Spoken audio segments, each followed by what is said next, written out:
इंसान प्राणवायु से ज्यादा उम्मीद पर जीता है, बल्कि उम्मीद इंसान को जिंदा रखती है। उम्मीद, नाउम्मीदगी, आशा, निराशा। इंसान जब निराश होता है तब यही आस आंसू बन जाती है। यही आस तेज होती है तो प्यास बनती है, ऐसी प्यास जो कभी बुझती नहीं।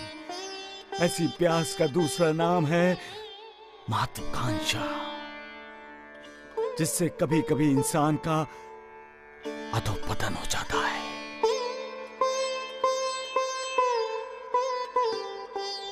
सबका मालिक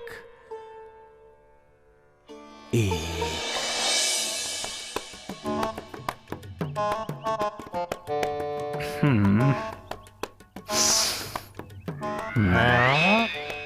क्या हुआ? क्या आसमान टूट के गिरने वाला है? अरे नालायक गधे, तू मेरा मजाक उड़ा रहा है? मेरा है? नहीं वैद्य जी, आप दोनों आकाश की ओर देख रहे थे तो मैंने पूछ लिया। पूछ लिया? अब तू अगर ज्यादा बोलेगा ना तो यही आसमान तेरे ऊपर गिरा दूंगा, समझे नालायक गधे? यहाँ में चिंता खाई जा रही है और तुम्हें अपनी पड़ी है। द्वारिकानाथ जी, आपको खाने के सिवाय कुछ सूझता ही नहीं है, हैं? अब चिंता खाई जा रही है। सोनिया, मैंने तुम्हें देवीदास की तरह शास्त्रार्थ करने की चुनौती नहीं दी है। यदि तुमने अब कोई बदतमीजी की तो मैं लाठी से तुम्हारी धुलाई करूंगा। बिल्कुल। द्वारका, धोंडू को हाथ लगा के तो दिखा। अरे राम राम राम। अरे राम राम राम। नानावली तुम और मैं भी वैद्य जी। प्रणाम महर्षि राम प्रसाद, महर्षि लक्ष्मण प्रसाद। तुम्हारा कल्याण हो वत्स। और तुम्हारा कल्याण हो। नानिया, द्वारका, तुम्हारा कल्याण होने वाला है, यही तो बताने आए हैं हम। अरे राम राम राम, तुम तो खुलेआम धमकी दे रहे हो नानावली, हैं? अरे हाँ वैद्य जी, क्योंकि ये द्वारका सिर्फ धमकी की भाषा ही समझता है। मैं तुम्हारी धमकी से डरने वाला नहीं हूँ नानिया। अरे शास्त्रार्थ हो जाने दीजिए पहले द्वारिकानाथ जी। अरे जौहर बाबा की हार पर मोहर तो लगने दो। जौहर बाबा साईं बाबा के गुरु नहीं हैं, इस पर से पर्दा तो हटने दो द्वारकानाथ जी। ये द्वारका, बाबा को तकलीफ देने के लिए और उन्हें सीढ़ी से बाहर भेजने का षड्यंत्र रचने के लिए ना, मैं तुम्हारी धुलाई उसी लाठी से करूंगा जिस लाठी से तुम धोंडू की धुलाई करने वाले थे। तुम्हें बचाने के लिए जो कोई भी आगे आए ना, तो मैं उसकी भी धुलाई करूंगा, समझा? वैद्य जी सावधान रहिए। चलो। वैद्य जी, अब क्या होगा? होना क्या है, मैं हूँ ना द्वारिकानाथ जी। अब आप जौहर बाबा की तरह शिरडी छोड़कर भाग जाइए, फिर नानावली आपकी धुलाई नहीं करेगा। अरे राम राम राम, द्वारिकानाथ जी वो लाठी तो देना। आज हमारे धोंडू के मुंह से हूँ की आवाज बहुत बाहर निकल रही थी। इस लाठी से हम उसे प्यार करेंगे और इस विचित्र आवाज को ठीक कर देंगे। ऐसा ठीक करेंगे कि इसकी आवाज ही नहीं निकलेगी, ना ऊपर से, ना नीचे से, ना आगे से, ना पीछे से। सत्यानाश हो जाए नमक हराम नालायक कहीं।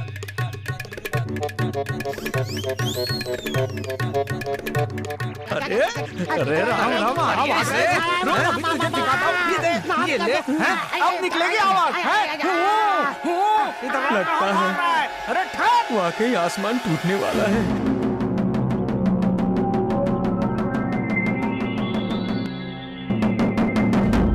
सुनो सुनो सुनो, संत देवीदास जी ने कल अपने आप को साईं बाबा का गुरु मानने वाले जौहर बाबा के साथ शास्त्रार्थ रखा है। दो विद्वानों की, दो ज्ञानियों की बहस सुनने के लिए आप सभी उपस्थित रहें। शास्त्रार्थ का लाभ उठाएं।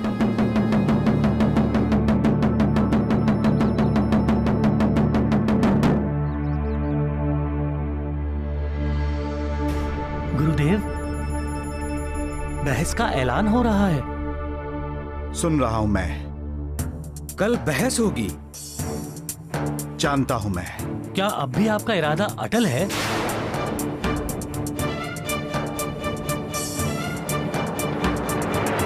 हाँ, अटल है। माफ कीजिए गुरुदेव, यदि आप बहस हार गए तो? हार भी जीत का दूसरा रूप होता है शिष्य। हारता वही है जो जीत की इच्छा रखता है। अपने से विद्वान, अपने से ज्ञानी, इन लोगों से हारना कोई बुरी बात नहीं होती है। लेकिन शास्त्रार्थ, बहस, विवाद, ये सब एक प्रकार का अध्ययन है शिष्य। विद्वानों को, ज्ञानियों को, समाज को, दर्शक को इससे कुछ न कुछ सीखने को मिलता है। इसीलिए शास्त्रार्थ से कभी भी मुंह नहीं मोड़ना चाहिए। लेकिन जहां आपने राज किया, किसी ने आपके अधिकार को चुनौती नहीं दी। उसी शिरडी में बहस हारने के बाद आपको अपमानित होना पड़ेगा गुरुदेव। पहली बात तो ये कि मैं हारूंगा नहीं। रही दूसरी बात, यदि मैं हार भी गया तो इसमें अपमान नहीं है। अपने से कम दर्जे के विद्वान से हारना अपमानजनक हो सकता है, लेकिन अपने से गुणी, अपने से श्रेष्ठ विद्वान से यदि आप पराजित होते हैं तो वो पराजय आपको प्रेरणा देती है। प्रेरणा देती है कि आप अपनी खामियों को पहचानें, अपनी कमजोरियों को दूर करें आप। परंतु हमें बहस करने की आवश्यकता ही क्या है? हम शिरडी छोड़कर जा सकते हैं। हम शिरडी छोड़कर नहीं जाएंगे, और शिरडी छोड़कर जाएंगे तो साईं को भी साथ लेकर जाएंगे। आपने साईं बाबा को अपने शिष्यत्व से मुक्त किया है ना?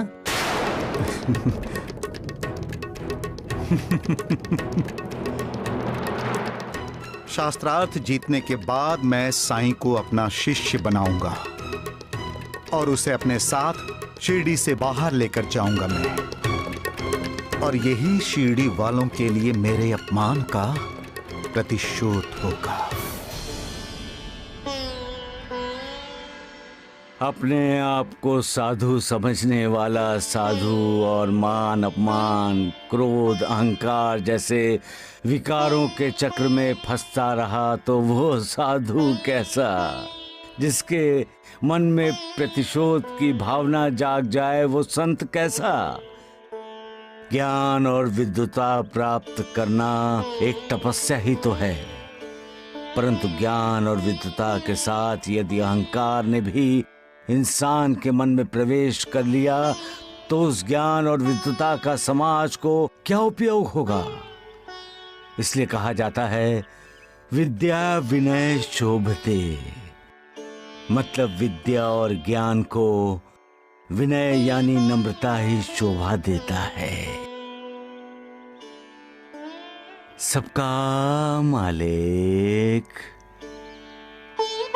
एक। Veggie, veggie, veggie, veggie. अरे गधे नालायक, चिल्ला क्यों रहा है तू? हैं? हम क्या बहरे हैं? हाँ? हैं क्या? बोल। वो कल शास्त्रार्थ होने वाला है। अरे राम राम राम धोंडिया, तुम तो ऐसे बता रहे हो जैसे कल हमें फांसी दी जाने वाली है। कल नहीं, परसों। हैं? परसों? हाँ, कल देवीदास जी बहस में जीत गए तो परसों नानावली आप दोनों को फांसी पर लटकाएगा ही। वैद जी, आप इस तरह डर के मुझे क्यों डरा रहे हैं? अरे राम राम राम द्वारिकानाथ जी, क्या करूं? मैं सहारा ढूंढ रहा हूँ। इसी वक्त ये जाड़िए द्वारिकानाथ को घर से बाहर निकाल दो। फिर नानावली की वक्र दृष्टि आप पर नहीं पड़ेगी, द्वारिकानाथ पर वक्र दृष्टि पड़ेगी। मार मार कर वक्र बना देगा। नालायक गधे, अब वक्त आ गया है तुम्हें वक्र करने का। सत्यानाश हो जाए तेरा। अरे मेरी लाठी कहाँ है द्वारिकानाथ जी? मैंने पहले ही नानावली को दे दी। क्या? राम राम राम, सत्यानाश हो जाए इसका।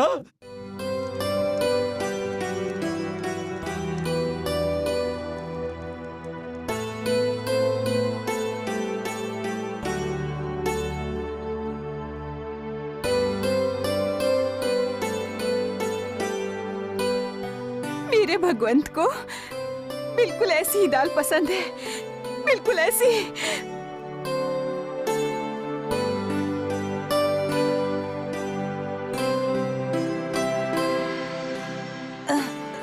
भगवंत के पिताजी, भगवंत के पिताजी उधर क्या कर रहे हैं? अरे इधर आइए, आइए। क्या चाहिए कावेरी? भगवंत चाहिए।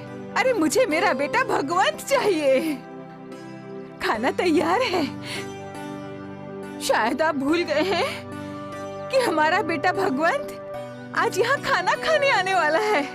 हाँ। कमाल है, कैसे भूल सकता हूँ मैं? तो जाइए ना, जाकर लेकर आइए उसे। पता नहीं कहाँ इधर उधर भटक रहा होगा, फिर अचानक भूख लगेगी तो शोर मचाएगा।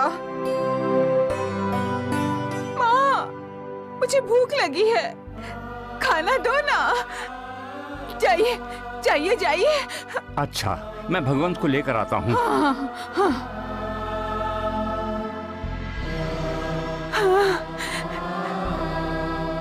मेरा बेटा भगवंत आएगा, मेरा बेटा भगवंत आएगा।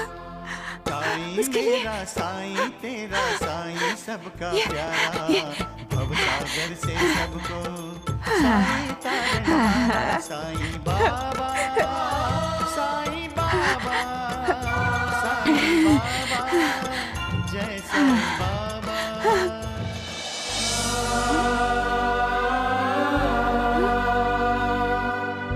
मैं भी कमाल हूँ।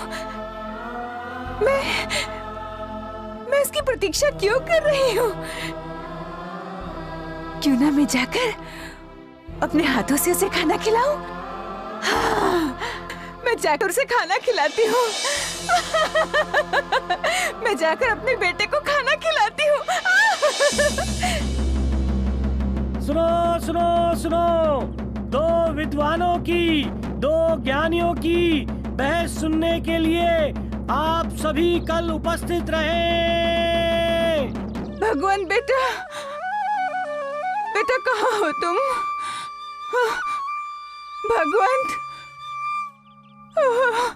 लगता है पागल है। हाँ, तभी तो हाथ में खाने की थाली लिए अपने बेटे को ढूंढ रही है। चलो चलो। हाँ चलो। भगवंत, जल्दी आओ बेटे। देखो, मैं तुम्हारे लिए खाना लाई हूँ। तुम्हारी माँ तुम्हें पुकार रही है भगवंत। आओ बेटा, खाना खा लो।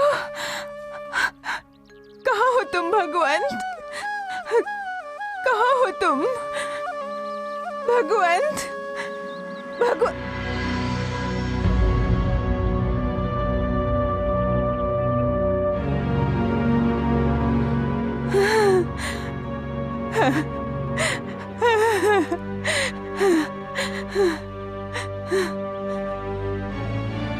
भगवंत, बदमाश। है बुढ़िया। मुझे पता है, मैं तुम्हें पूरी शिरडी में ढूंढ रही हूँ और तुम यहाँ छिपे बैठे हो, है ना? तुम्हें गलत फहमी हुई है। गलत फहमी?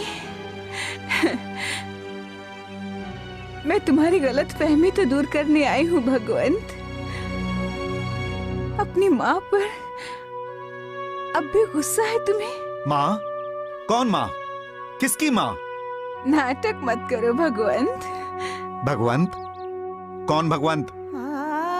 अच्छा, समझी। मुझसे लुक्का छुपी खेल रहा है तू, है ना? मत खेल रे, मैं बहुत थक गई हूँ। आओ, खाना खाओ, देखो मैं तुम्हारे लिए क्या बना कर लाई हूँ। हाँ? चलो चलो चलो बैठो। घनश्याम, राधाश्याम, कहाँ मर गए दोनों? जी जी गुरुजी। इस बुढ़िया को बाहर भेजो। खामखा मेरे गले पड़ रही है। मेरी माँ बन रही और मुझे अपना बेटा बना रही है। बाहर भेजो। भगवान! माई जी आप अंदर नहीं जा सकती हैं। मत जाओ भगवान। देखो अगर तुम्हें मेरे हाथ से खाना नहीं खाना है तो मत खाओ, लेकिन इस खाने को ठुकरा कर मत जाओ भगवान। मत जाओ बेटा। ले जाओ इसे बाहर। भगवान! माँ जी आप अंदर नहीं जा सकती। क्यों नहीं जा सकती? मुझे अपने बेटे को मिलना है, मेरे भगवान को मिलना है मुझे। माँ जी यहाँ कोई भगवंत नहीं है, जाइए अब। चलिए चलिए चलिए आइए।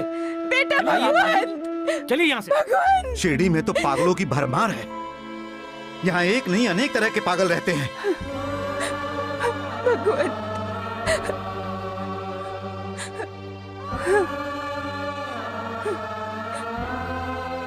माँ, कौन पुकार रहा है मुझे? आपका बेटा भगवंत। भगवंत? मेरा भगवंत? हाँ हाँ। कहाँ हो तुम भगवंत? कावेरी, भगवंत यहाँ है। हाँ? बाबा, जब से भगवंत लापता हुआ है तब से कावेरी हर साधु सन्यासी बाबा को अपना बेटा भगवंत ही समझती है।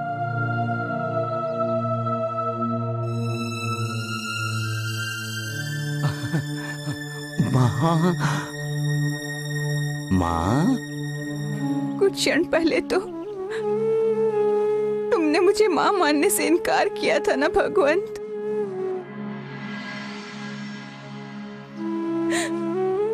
और अब माँ कह रहे हो? नहीं माँ, बेटा कभी माँ को भूल सकता है माँ। जानते हो तुम्हारे नौकरों ने मुझे घर से बाहर निकाल दिया और अब तुम। मैं उन नौकरों को सजा दूंगा माँ। जो अपनी माँ के साथ बुरा व्यवहार करता है मालिक उस पर क्रोधित होता है माँ। जो अपनी माँ का आदर नहीं करता उसके लिए किसी के मन में आदर की भावना नहीं होती माँ।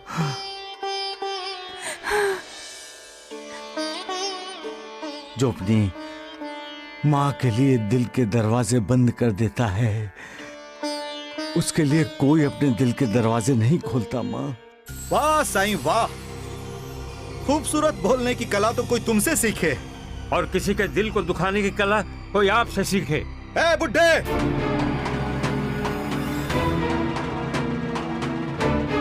तुमने मेरी पत्नी का अपमान किया है, हम वहां से देख रहे थे। वो पागल है, तुम्हारी पत्नी पागल है। अगर अपने बेटे को प्यार करना पागलपन है तो मेरी पत्नी पागल है। पिताजी क्यों बहस कर रहे हैं आप? बहस साईं? अरे साईं बहस तो कल होगी ना। और तुम्हारे जैसा नौटंकीबाज मैं नहीं हूं साईं। शायद इसीलिए तुमने पूरी शिरडी को अपना गढ़ बना लिया है। माँ को माँ कहना नाटक है गुरुदेव। माँ का आदर करना, माँ की भावना का आदर करना नाटक है।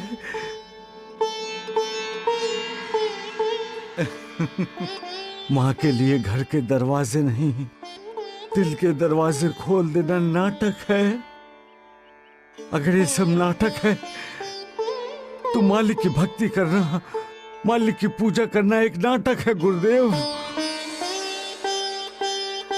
क्योंकि माँ मालिक का ही एक रूप है। साईं तूने फिर से प्रवचन शुरू कर दिया।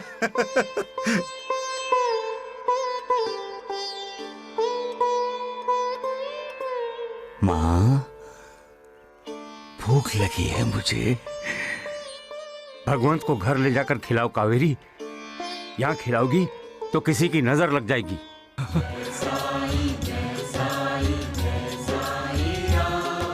चलो माँ, भूख लगी है, चलो।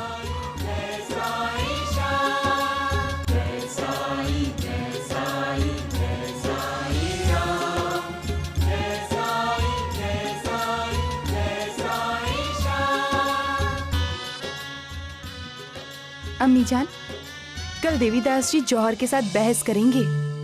अब पता चलेगा जौहर बाबा कितने पानी में है। गुरुजी, कल का सूर्योदय हमारे लिए ज्ञान की रोशनी लेकर आएगा। कल का सूर्योदय जौहर बाबा के अज्ञान पर रोशनी डालेगा सगुन। सूर्योदय होते ही नए दिन की शुरुआत होती है। हर कोई उस दिन से नई आशा लेकर जुट जाता है।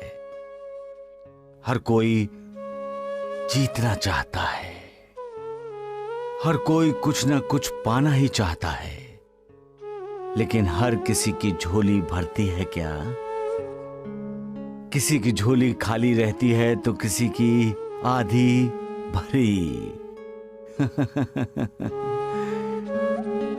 सूर्योदय होने का या सुबह होने का अर्थ है सत्य का उजागर होना।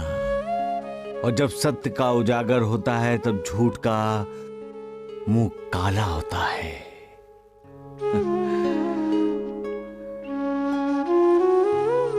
सबका मालिक एक।